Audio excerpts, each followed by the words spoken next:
Buenos días. Bueno, pues muy buenos días a todos ustedes. Vamos a dar inicio a nuestra sesión general del día de hoy. Hoy nos acompaña una ponente que viene de la Dirección de Salud Mental y les voy a mencionar de su currículum. Es la doctora Cecilia Contreras Hernández. Ella, dentro de sus antecedentes académicos, tiene que estudió como médico cirujano y partero en la Universidad Michoacana de San Nicolás de Hidalgo. Cuenta con especialidad de psiquiatría por la Universidad Nacional Autónoma de México, siendo sede del Hospital Psiquiátrico Fray Bernardino Álvarez. Cuenta con una subespecialidad en paidopsiquiatría, avalada por la Universidad Nacional Autónoma de México, con sede en el Hospital Psiquiátrico Infantil Juan N. Navarro, y está certificada ante el Consejo Mexicano de Psiquiatría, AC. En el ámbito laboral, ha trabajado como paidopsiquiatra en el Centro Michoacano de Salud Mental, el CEMISAN, en la ciudad de Morelia, Michoacán, durante el periodo de 2012 a 2015. Adscrita del 2015 a marzo del 2023 al servicio de paidopsiquiatría del Hospital Psiquiátrico Villa Ocaranza, en Pachuca, Hidalgo. Y actualmente, de marzo de 2023 a la fecha, está adscrita a la Dirección de Salud Mental del Estado de Michoacán. Nos va a compartir el tema de trastornos de ansiedad. Recibámosla con un fuerte aplauso, por favor. Hola, buenos días. Gracias por la invitación. Bueno, el tema que vamos a ver hoy es muy importante, sobre todo en los últimos años, y que me imagino que más de alguno de aquí ha presentado ansiedad e incluso un trastorno de ansiedad, ¿no? A ver, levanten la mano, chicos. ¿Quién ha presentado ansiedad o algún trastorno de ansiedad? Yo tengo pánico escénico, ¿eh? Entonces estoy así. Así es que sin pena, sin nada, porque esto es algo, pues, que pasa realmente. Y si es así, lo que tenemos que hacer, pues, es buscar apoyo y listo, ¿no? Bueno, trastorno de ansiedad. Es una emoción normal en circunstancias amenazadoras y se considera parte de la reacción evolutiva de supervivencia. La ansiedad es una señal de alerta que advierte de un peligro y permite a nosotros compensarlo. Ahora, ¿qué diferencia hay entre ansiedad y miedo? Bueno, miedo es una emoción instantánea que llega de momento brusca ante una situación de peligro. Y sí es algo parecido a la ansiedad, pero ahorita vamos a ver cuáles son las diferencias. Y que claro, nos advierte para que nosotros podamos echar los mecanismos de protección a andar, ya sea huir o atender a la situación. La ansiedad generalmente es una anticipación ante una amenaza. Por ejemplo, ustedes cuando van a tener un examen, los que se pongan un poquito o ligeramente nerviosos, esa es ansiedad. O cuando les toca una ponencia, o si hay residentes aquí, quien vaya a hacer ya tesis, pues ya entenderá de eso. ¿Y qué se presenta? Pues obviamente hay tensión muscular, nos duele el cuello, la espalda, o puede haber otro tipo de manifestaciones que ya más adelante iremos viendo. Es progresiva y es algo que cuando ya se establece el trastorno como tal, sigue avanzando.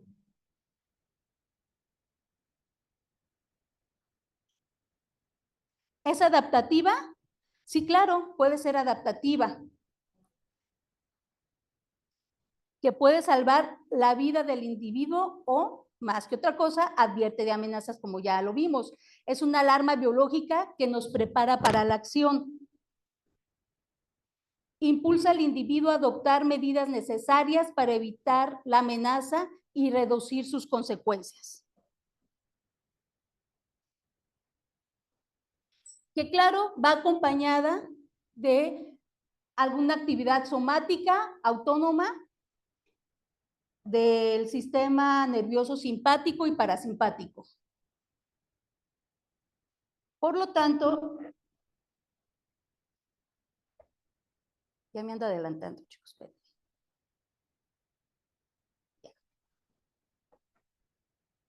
Ya voy a empezar a pelear con el señalador porque está como al revés. Muy bien. Por lo tanto, todo es para evitar la amenaza que hay.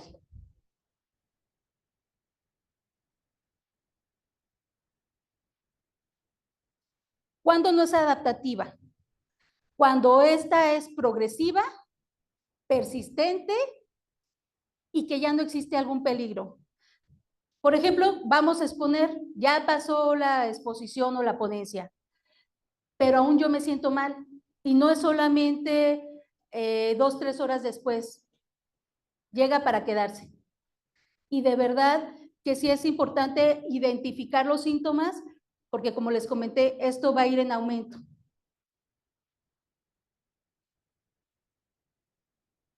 Ahora, la experiencia de la ansiedad depende de los síntomas, dos componentes, sistema nervioso periférico y central. Dentro del periférico puede haber todas las itis y las hiper. Hay presencia de hiperreflexia, de hiperhidrosis, de presión elevada, náuseas, vómito, mareo, diaforesis. Y llega, les comento, llega a ser muy incapacitante para las personas. Y ahora, ¿qué nos afecta? Claro, la conciencia, afecta el pensamiento y la percepción. Muchas veces en la consulta me llegan chicos jóvenes o adolescentes porque generalmente la mayoría de mis pacientes son niños y adolescentes. Y ellos mencionan que tienen alucinaciones, pero en realidad no es que tengan las alucinaciones como tal, sino que es como la máxima que llega en cuestión de los síntomas de ansiedad. Entonces hay una alteración en la percepción de las cosas y se llega a escuchar como voces o incluso ruidos. Y no es que tengan esquizofrenia o algún cuadro psicótico. Entonces sí es importante hacer como la diferenciación. Dentro del aprendizaje, pues disminuye la concentración y disminuye entonces la capacidad para retener y la memoria. Cosa pues que no nos ayuda, ¿verdad? Ya como tal, los trastornos de ansiedad son estados emocionales anormales cuyas características más importantes son los síntomas psicológicos, cognitivos y físicos. De la angustia, cada uno de ellos con un patrón sintomático específico, que es lo que vamos a ver ahorita. Anteriormente, en el DSM-4, agrupaban varios trastornos, lo que es la agorafobia, sin o con crisis de angustia o trastorno de angustia. Estaba el trastorno obsesivo compulsivo y los trastornos por estrés. Sin embargo, en el DSM-5 sí hubo una separación de estos temas. Ya los especialistas dijeron, bueno, hablando del trastorno obsesivo compulsivo, merece tener su propio episodio, su propio capítulo y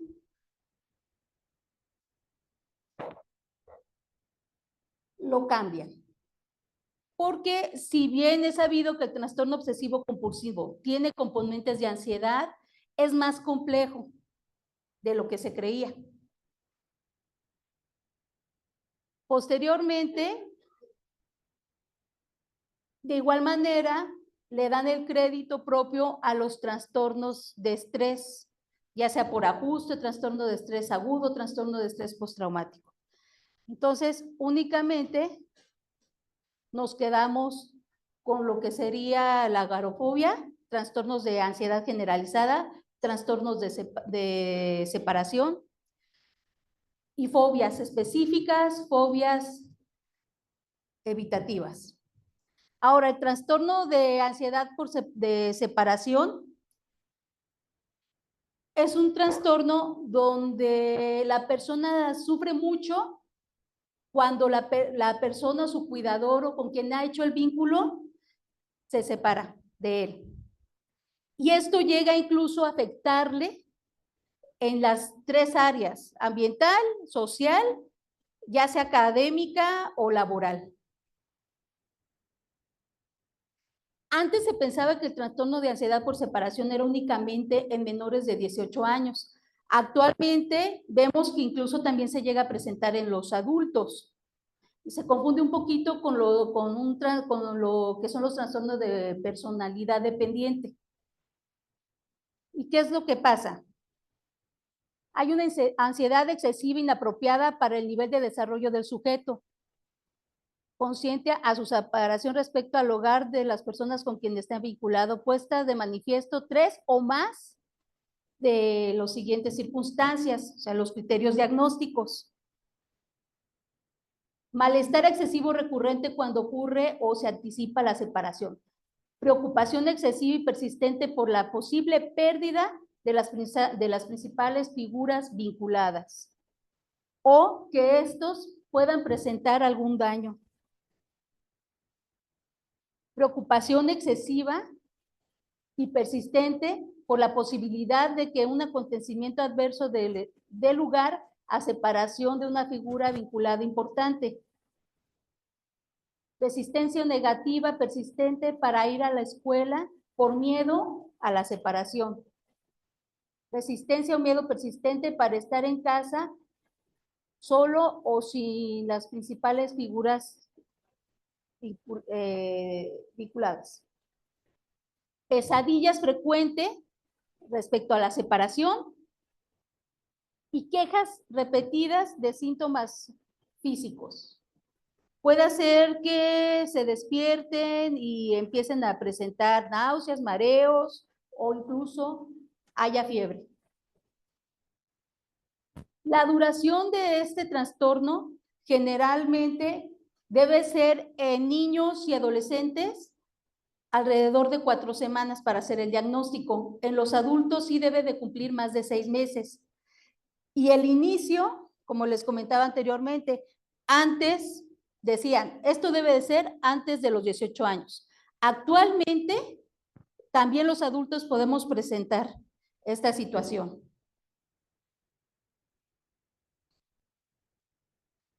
Trastorno de angustia con y sin agorafobia.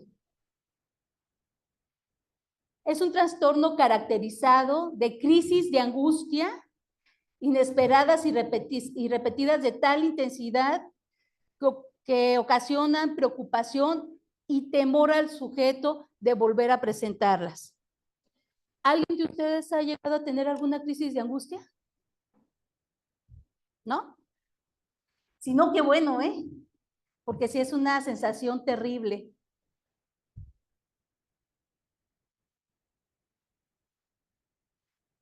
Bueno, se caracteriza por crisis de angustia recidivantes e inseparadas que causan un estado permanente de preocupación en el paciente. Se caracteriza por, bueno, puede ser con y sin agorafobia. Ahorita les comento cuál es cada una. Agorafobia es cuando la persona no se incapacita demasiado al hecho de no querer salir incluso de su casa por temor a que alguien no pueda ayudarlo en el momento que den la crisis. Es eso. Entonces, para evitar cualquier situación de crisis, se desconecta. ¿Y esto qué hace? Que se altere su medio ambiente, su medio laboral e incluso el medio familiar, porque muchas veces pues no se entiende qué es lo que está pasando, ¿no? Como familiares. Ahora, la cuestión de crisis de ansiedad o el ataque de pánico, generalmente este tiene una duración alrededor de 10 minutos Hay dos clasificaciones. El ataque de pánico como tal, que suele ser intenso, súbito, se presenta sin tener algún antecedente o sin algún estímulo, demasiado intenso, dolor precordial, diaforesis, taquicardia, palpitaciones, sensación de volverse loco. Y esto generalmente, les comento, dura menos de 10 minutos.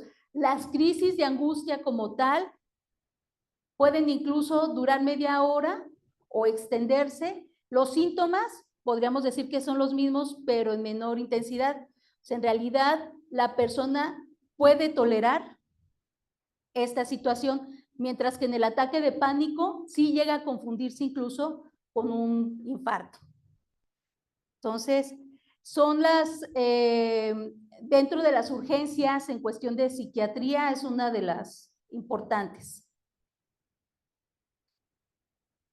Bueno, como les comenté, los síntomas del ataque de pánico. En cuestión de los criterios diagnósticos, crisis de angustia inesperadas, recidivantes, al menos de las crisis se han seguido durante un mes o más. Y tiene que presentarse con inquietud persistente ante la posibilidad de tener más crisis, preocupación por las implicaciones de las crisis o consecuencias, cambio significativo del comportamiento relacionado con las crisis. Ausencia o presencia de agorafobia. La crisis de angustia no se debe a efectos fisiológicos de algún padecimiento o de alguna sustancia. De igual manera, no se puede justificar con algún otro trastorno de ansiedad o trastorno obsesivo compulsivo. En cuestión al medicamento, generalmente este tiene que ser multidisciplinario. Uno, los fármacos, que en general dentro de los fármacos actualmente los más utilizados son los inhibidores selectivos de la recaptura de serotonina. Y nos apoyamos cuando los síntomas son muy intensos en benzodiazepinas. Pero como ya sabemos que son medicamentos que nos pueden ocasionar adicción, tenemos que tener mucho cuidado en el manejo. No que nunca se dé, claro que se puede dar, pero en realidad necesitamos tenerlo muy supervisado y esto no puede pasar más de 2 o 3 meses, ¿no? Hablando de trastornos de ansiedad. Dentro de la terapia, la más conveniente es la terapia cognitivo-conductual.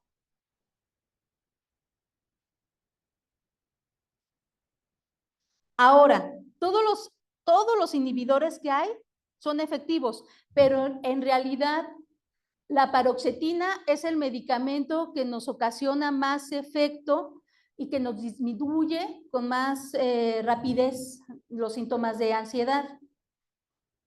Sin embargo, sí hay un problema que ahorita vamos a ver en los efectos secundarios. El citalopram, sertralina, citalopram son los mejores posterior a la paroxetina y mejor tolerados. En niños, adolescentes, lo que más se da es sertralina. Jóvenes adultos también. La paroxetina puede iniciarse con 5 miligramos y aumentarla cada semana, 2 semanas, depende de qué tanta tolerancia tenga nuestro paciente. Bueno, como les comenté, aquí tenemos los medicamentos y las dosis máximas que se dan. Pero lo que me interesa es que vean los efectos secundarios. La mayoría de los medicamentos llegan a tener disfunción sexual, eyaculación retardada, disfunción eréctil, anorgasma, disminución del deseo sexual, alteraciones gastrointestinales como disminución de apetito en un inicio, posteriormente en algunos pacientes llega a aumentar este apetito, náuseas, estreñimiento, diarrea, boca seca. Esto es lo más común, boca seca. Y sueño, ¿no? Ya presentando alteraciones en el sistema nervioso central, puede dar, es lo que les comento, con paroxetina y a veces con sertralina y fluoxetina, puede llegar a dar agitación, temblores, dolor de cabeza, sudoración. Mayor frecuente con la paroxetina, sobre todo cuando se inicia y también cuando vamos a retirarla, generalmente presentan casi los mismos efectos secundarios. Y aumento de peso también.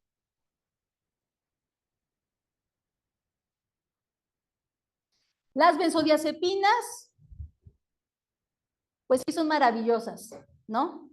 Yo creo que para la gente que ha tenido alguna situación de cualquier sentido en cuestión de trastornos de ansiedad, les das lorazepam, le das clonazepam y les disminuye. Ese es para el afecto casi inmediato. Pero ocasiona adicción y crean tolerancia. Entonces, cada vez tenemos que ir aumentando la dosis si queremos tener el efecto deseado. Y ese pues es un problema, porque aparte es muy común que después los pacientes lleguen y digan, no me sirvió, exceptuando pues por el clonazepam. Quíteme lo que quiera, menos el clonazepam. Pues no se trata de eso, porque el clonazepam efectivamente o las benzodiazepinas apoyan a disminuir de forma inmediata, ¿no? El malestar. Pero sin embargo, no hacen ningún cambio a nivel cerebral, como los inhibidores de recaptura de serotonina.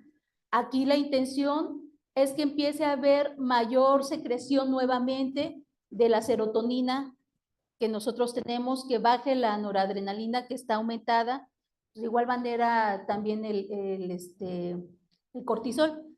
Entonces, cambios cerebrales, pues no, en el sistema nervioso central no hace. Entonces, se tiene que tener mucho cuidado para darlas. De inicio, las dosis terapéuticas, bueno, en cuestión del tratamiento dual, suele ser muy bueno cuando la sintomatología es muy intensa. Y es bueno darlo en conjunto, pero generalmente les digo 1 o 2 meses en lo que el antidepresivo empieza a hacer efecto. El antidepresivo hace efecto segunda, tercera semana, a veces hasta un mes. Eso es como muy importante que ustedes lo sepan. La fobia específica es un miedo intenso a un objeto o alguna situación. Generalmente, y la más común es animales, posteriormente tormentas o lo que tenga que ver con lluvia, a las alturas, lesiones y muerte. Son como las fobias más específicas o más localizadas, donde generalmente hay más quejas por parte pues, de las personas. Llega a ser muy incapacitante, como les digo, cuando es demasiado intenso y cuando el estímulo está presente, sí llega a ser incapacitante para el paciente. ¿Qué dicen los criterios? ¿Qué dicen los criterios diagnósticos?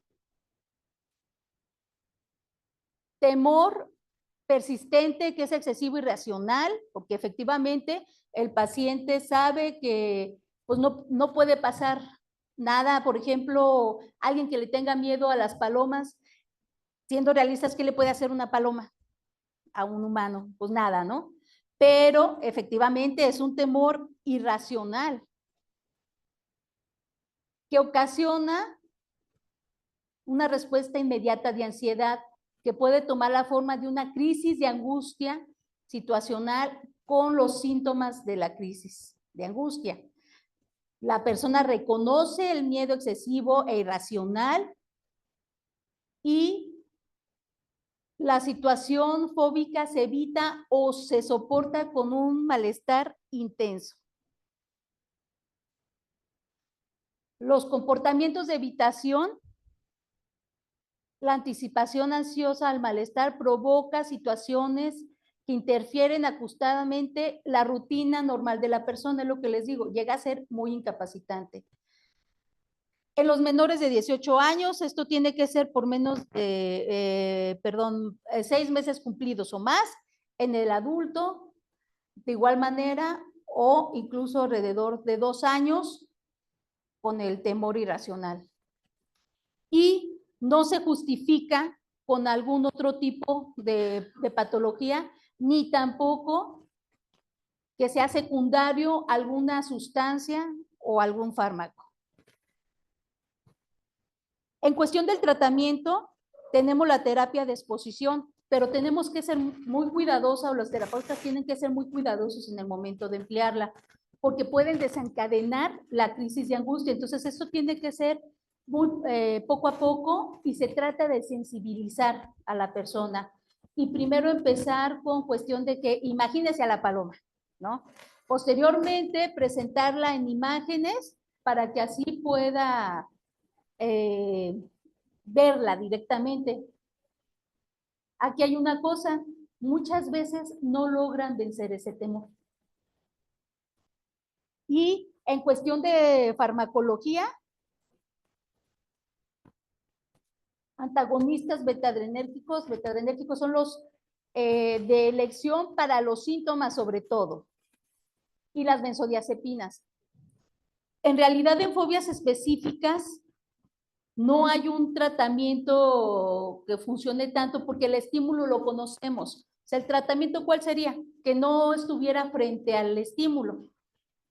Si es indispensable y es parte incluso de su vida o de su rutina diaria, que no puede evitarlo, pues ni modo, están las terapias, ¿no? Y si llega a ser demasiado lascivo para la persona, pues darle una benzodiazepina. La más conveniente aquí es el alprazolam.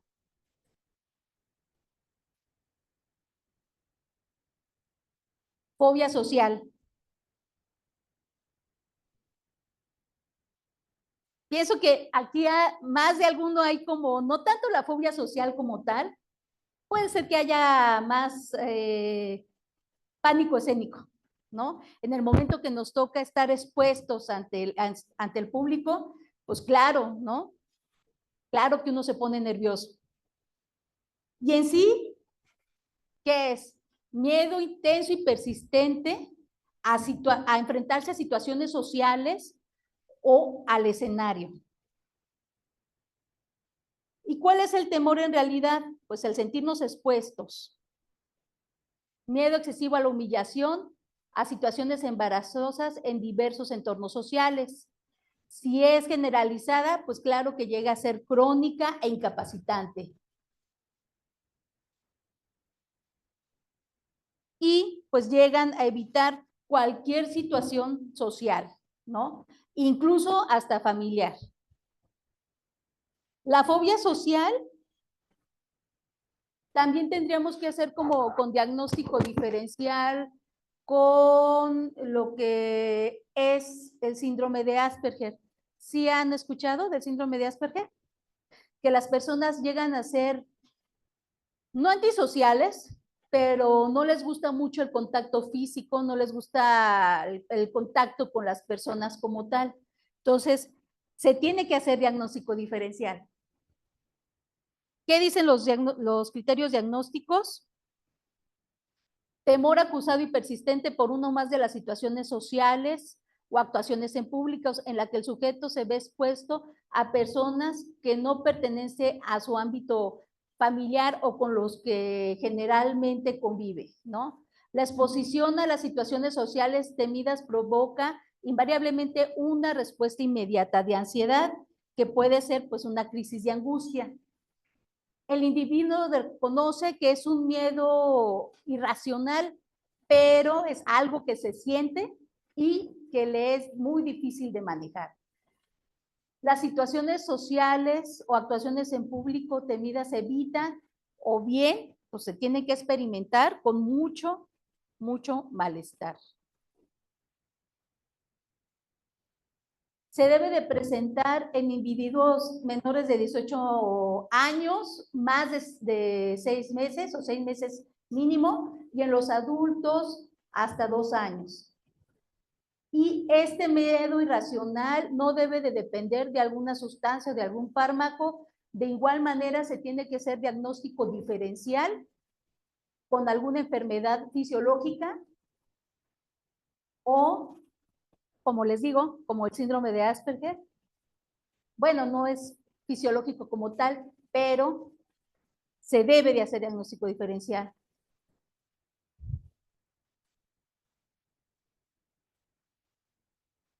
El tratamiento, pues para bajar la crisis de angustia en el momento, sí, benzodiazepinas, alprazolam, lorazepam, son más los de elección. Y se debe de manejar también con algún inhibidor selectivo de recaptura de serotonina. Les digo, sí, si en realidad su vida normal tiene que estar pues expuesta. Trastornos de ansiedad generalizada. La ansiedad puede conceptualizarse, como ya lo dijimos, una respuesta normal del organismo que lo prepara para una situación adversa. El trastorno de ansiedad se define como una preocupación excesiva en diversos acontecimientos de su vida durante su día o pues varios días. Esta preocupación excesiva tiene que ser mayor a 6 meses para hacer el diagnóstico de trastorno de ansiedad generalizada y va acompañada de ciertos síntomas y deben de ser más de 3 síntomas para poder nosotros hacer el diagnóstico como tal. ¿Cuáles son? Inquietud, fatiga, dificultad para concentrarse, irritabilidad, tensión muscular y alteraciones en el sueño.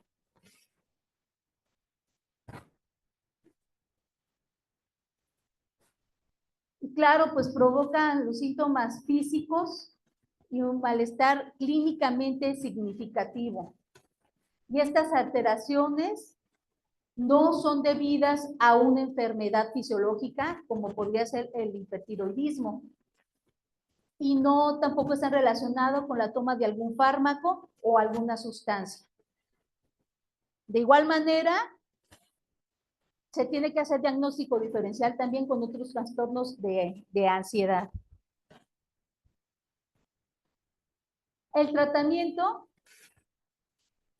dual, ¿no? Terapia es muy importante, terapia cognitivo-conductual, también aquí es como la elegida. Se tiene que dar tratamiento con inhibidores de la recaptura de serotonina y también tiene que ir acompañado en un inicio con benzodiazepinas o bien con buspiridona, venlafaxina.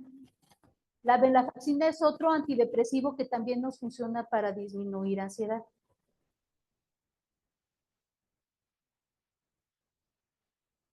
Y listo. Bueno, ahora sí me gustaría, si tienen alguna duda, algún comentario que quisieran hacer. ¿Nota? ¿Ya quieren irse a sus ocupaciones? ¿Sí? Ok.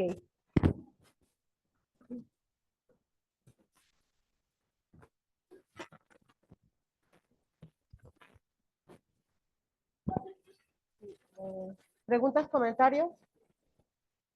Una pregunta, doctora. Estadísticamente, en los últimos años, a consecuencia de la pandemia, ¿se ha notado algún incremento en las estadísticas, en los números de casos con estos trastornos? Sí. Sí, de hecho, ahorita los trastornos de ansiedad han estado más en aumento. Ahí van a par también con los trastornos depresivos. Sí, en verdad que ha sido, en cuestión de salud mental en general, sí ha sido un boom posterior a la pandemia. ¿Y es frecuente que acudan a la terapia? Ese es el problema. No todos están convencidos de tratarse. Todavía tenemos mucho estigma en situación de lo que es la salud mental y que tenemos que atenderla porque hay resistencia. Igual puede ser que terapia todavía digan vamos, pero en cuestión ya de visitar al psiquiatra, pues eso casi significa esto es para locos, ¿no? No es como una situación de mi salud mental. Hay estigma. Ok, pues muy interesante y muy importante todo este tema y la importancia de que se acuda tempranamente a recibir atención, porque esto definitivamente va a mejorar la calidad de vida de las personas y su desenvolvimiento dentro de la sociedad y sus lugares de trabajo. Pues, doctora, muchas gracias por su participación y hago entrega en su constancia. Gracias. Muchas gracias, doctora. Antes de que se retiren los internos